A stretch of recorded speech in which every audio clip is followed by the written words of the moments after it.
Chapter 8, Approaching, Part 2. Angel ran towards the tree immediately. The two guards did not expect Angel to hit anything, and they were confused for a second before walking towards the tree. It's a single-eyed snake, a red one. Angel checked the information about the snake before. The small snake on the tree was about the width of a finger, and it had a bloody red eye on its forehead. That was where its name originated. The color of its skin was very similar to the color of the tree. If it was not pinned by the arrow, the guards probably could not find it. Angel took out his sword and hit the snake's head precisely with the hand guard. The snake fainted right after, and it stopped moving. "I heard its eye is good for me. I am going to eat it," Angel said in a light tone. The two guards did not know if they should stop their young master or not. Angel took out a hunting knife from his belt, and he spent some time trying to gouge the snake's eye out. Finally,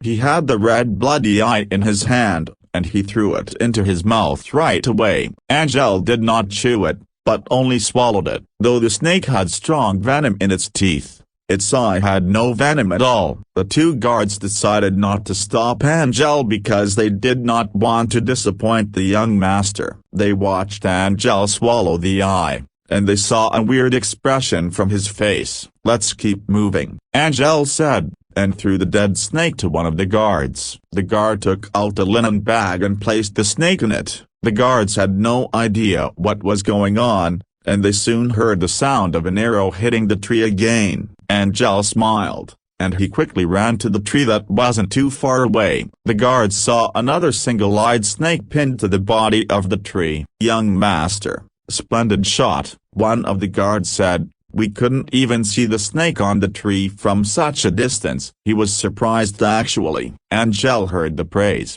but he did not say anything. He just smiled. He walked to the tree, and retrieved the arrow back into his quiver. This time he hit the snake's eye, and it was a mistake. If the eye was hit, it would not be edible anymore. Though the chip could help him modify his action after finding the target, he still needed a lot of practice to master it. When he was on Earth, people were competing with their archery skills 1 kilometer away from their targets. They used mechanical bows, and they could hit targets from a long distance. People all had chips assisting them, so the ones who practiced more had a better chance in winning the competitions. "Let's move on," Angel said. The group of 3 started to look for targets in the forest, and Angel had a hit rate of 60%. The two guards were kind of used to his performance. 60% hit rate was more like an average performance in a forest with so many trees. Angel did not have the seed, and he needed more strength to unleash the full potential of his high-quality longbow. He would be no threat to a strong warrior. He was more like a common archer. Half an hour later, the two guards had their linen bags full. The bags were full of animals Angel hunted, such as squirrels, gray rabbits, and single-eyed snakes. The guards could barely carry anything else. "Go back and put those down. I will wait for you here," Angel said. "I am just going to take a rest here." He threw the snake he had just gotten to the guards while speaking. Angel stabbed the snake's mouth, and he took the white venom sac out of it before the guards put it away. The guards grabbed the dead snake, and they looked at each other for a second. "Hank will take those back. I will stay here with you," one of them said. "That's fine too." Angel nodded. He was kind of tired,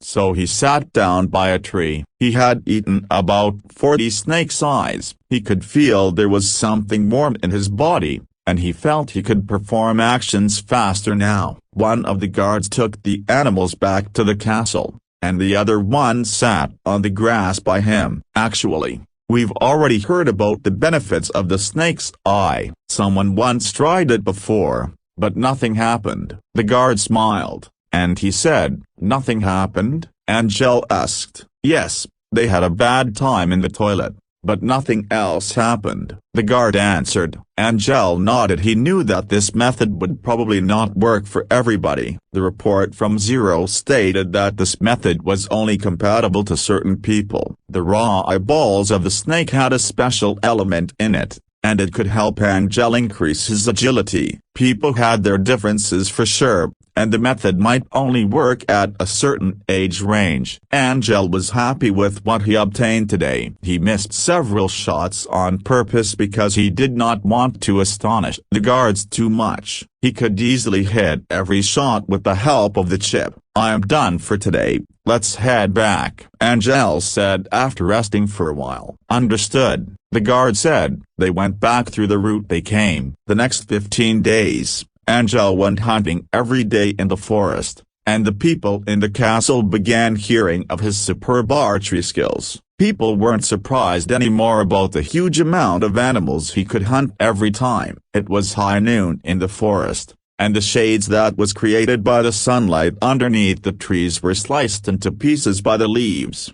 A white feathered arrow was shot by a man. Another single-eyed snake was pinned on a branch. Following some tense footsteps, a teenager in a green hunting suit appeared, and he held a black short bow in his hand. He came out of the high grass, and two young warriors wearing gray armors were behind him. "Another one of the young warriors said, and he smiled. The teenager nodded and walked towards the branch. He took the arrow out, and grabbed the snake. He took the snake's eye out quickly with his hunting knife, and he swallowed it right after. He could feel the warmth coming from his body, and he felt comfortable in his mind. "Are we done today, young Master Angel?" one of the guards asked. Angel closed his eyes, and he smiled. "I am going to find some more today. You two can go back and put things down first. I can probably find a black deer," he said. The two guards knew that Angel's ability was enough for the outer forest,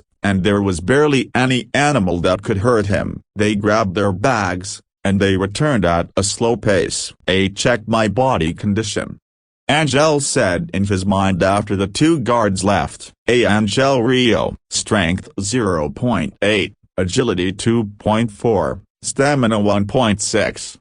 0 reported. Angel was satisfied with the result. He had already eaten hundreds of bloody red eyes by now. It seemed like he had reached the maximum amount he needed, and eating more wasn't going to be helpful anymore. However, he had improved his agility to a very high level, and he was satisfied. The training also helped him improve his stamina. Even without the help of the seed, Angel had achieved a lot. However, his explosiveness was still horrendous. He could have done better if he had the seed. The seed probably could have doubled or tripled his fighting power, but there was nothing he could do about it. About a broken bar, Angel thought. He smiled, and he drew his sword. He performed a front slash so quick that it was nearly inaudible in the air. The branch in front of him broke into pieces and fell down. His speed was faster than Alan's demonstration at the training grounds. And a broken bar, he thought. Angel looked at the broken branch,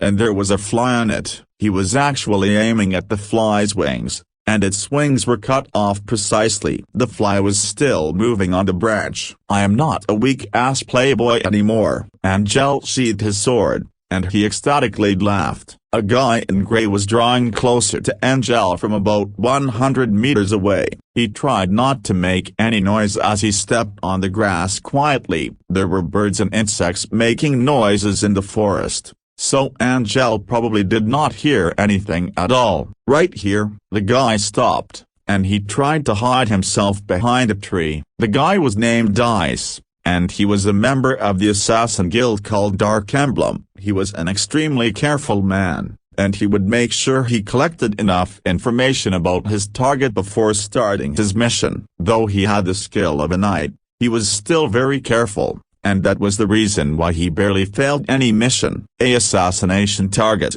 Baron Rio. Decapitate his head off as proof. According to the information, Carl Rio has the level of a knight. He took down 10 heavy armored cavalrymen on his own before, and he escaped successfully after.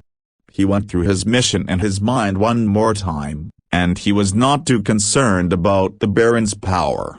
10 heavy armored cavalry, that means nothing. A broken bar. That's why I hate the countryside. They are like the frogs trapped in a deep well and know nothing about the world. Ha! Dice thought he had just killed 20 heavy armored cavalrymen and a knight consecutively not so long ago. He was trying to follow the order, otherwise he would have probably just rushed straight into the castle and left after killing everyone.